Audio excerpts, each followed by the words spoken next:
Election Day is in 47 days, and with new election polls coming out almost every week, we are peeling back the curtain on what goes into presidential polling with our network partners, CBS News. A lot has changed over the years, and people always wonder how they work and how to use those polls to better understand the nation.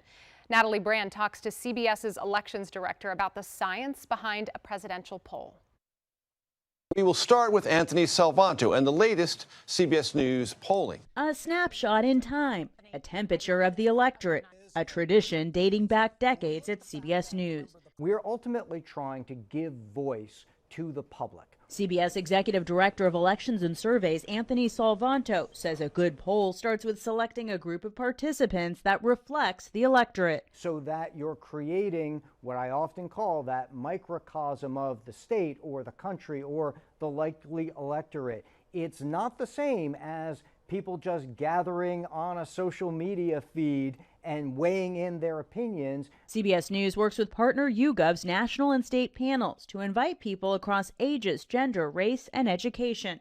The total sample sizes typically number into the thousands, but the goal is to have people representing every kind of voter.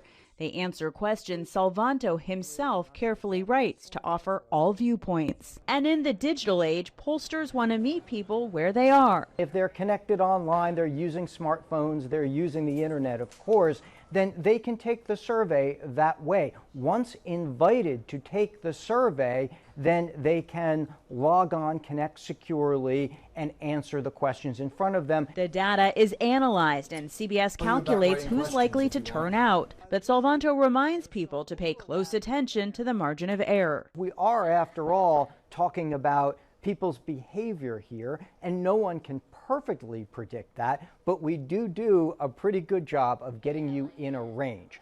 In my own very unscientific poll out on the street, voters shared a range of opinions. What do you think about this election cycle?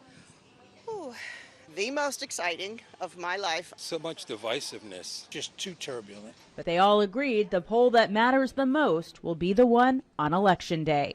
Natalie Brand, CBS News, Washington.